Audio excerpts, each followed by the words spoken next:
اساسا مش مصدق ده انا كاتب. زمن نهاية البداية، يوه زمن انسحاب الروح من ثورة التصحيح.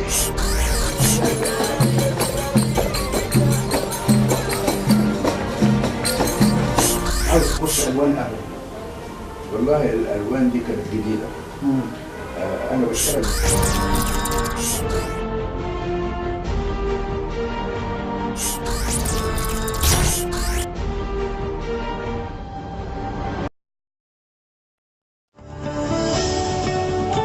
When someone mentions chocolate, just watch the smiles appear.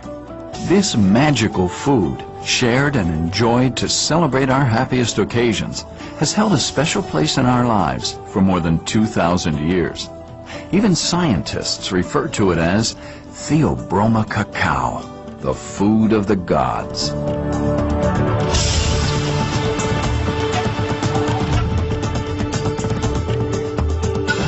The story of chocolate is a unique adventure.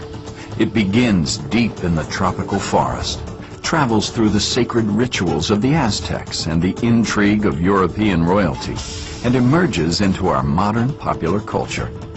It's a journey filled with magic, mystery, and art.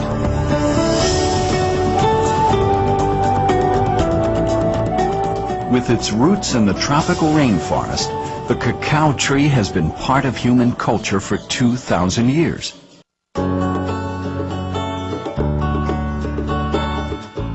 All chocolate begins with cocoa beans, the fruit of the cacao tree. The cacao tree is strictly a tropical plant, thriving only in hot, rainy climates. Cacao can only be cultivated within 20 degrees north or south of the equator. This delicate tree needs protection from direct sun and wind, and is usually planted under a canopy of taller trees, which provides the necessary shade. At maturity, the cultivated cacao tree stands 15 to 25 feet tall. Tiny pink or white flowers grow along the trunk and main branches of the tree.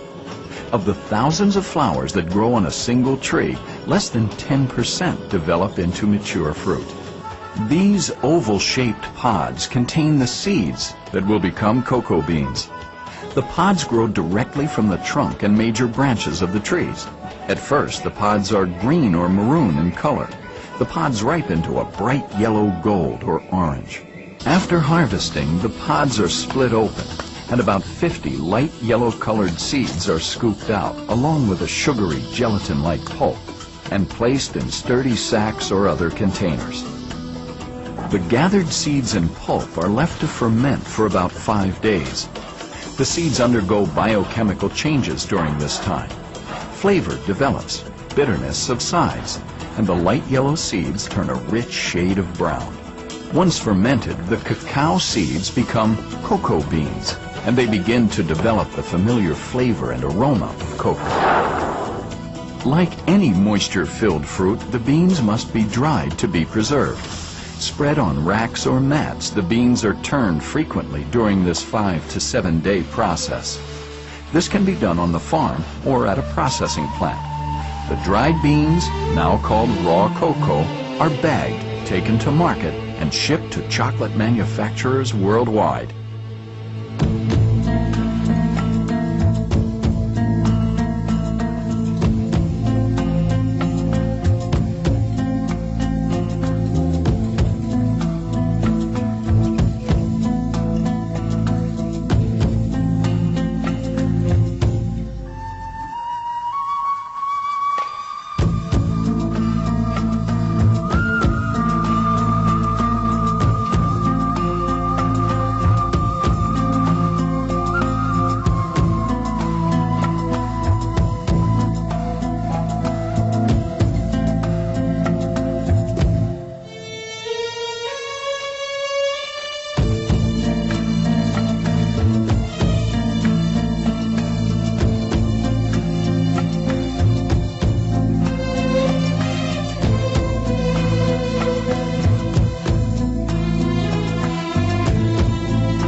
chocolate factory, cocoa beans are inspected and approved as part of a stringent quality control process.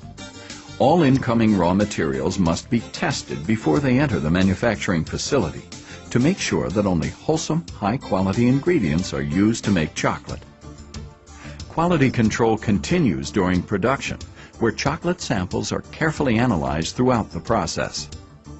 Once the beans pass inspection, they are cleaned and then blended to create just the right flavor. The cocoa beans are roasted in large rotating cylinders for anywhere from 30 minutes to 2 hours. The carefully controlled heat turns the beans a deep brown color as they develop the characteristic aroma of chocolate. As soon as the roasted beans have cooled, a machine removes the shells, leaving only the inner part of the cocoa bean. These bits of cracked beans, called nibs, are now ready for processing. The nibs are conveyed to grinding mills where they are crushed between a series of heavy steel rollers or grinding stones. The friction and pressure liquefy the nibs and create a shiny brown liquid called chocolate liquor, although it has no alcoholic content. The factory can make eating chocolate or cocoa from the chocolate liquor. To make cocoa powder, the chocolate liquor is pumped into giant hydraulic presses that apply about 6,000 pounds per square inch to the liquor. This intense pressure forces out the cocoa butter, which is removed through filters. The cocoa butter will be used to make chocolate. The pressed cake that remains after the cocoa butter is removed can be cooled, pulverized, and sifted into cocoa powder. Cocoa is used to make chocolate milk, chocolate syrup, ice cream, cakes, and other chocolate products. The art of chocolate making requires carefully mixing a variety of ingredients into the chocolate liquor. Milk to make milk chocolate, sugar to sweeten the chocolate liquor, extra cocoa butter for richer flavor and smoother texture, and lecithin from soybeans to help the warm chocolate flow easily to form bars and other shapes. The chocolate mixture is then finely ground or refined by passing through a series of heavy rollers set one atop the other.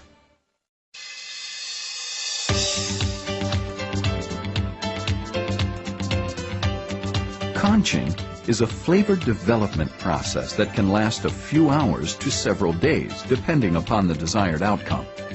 Heavy rollers swirl continuously through the mixture, kneading the chocolate, developing the complex flavors, and making the chocolate velvety smooth. After conching, the mixture is tempered, a process of carefully cooling the mixture while constantly stirring it. Finally, the liquid chocolate is ready to be poured into molds or used to enrobe or cover candy centers such as nougat, creams, and nuts. The molded or enrobed chocolate products travel through a cooling chamber and then are ready for wrapping and shipment to distributors and retail stores across the country.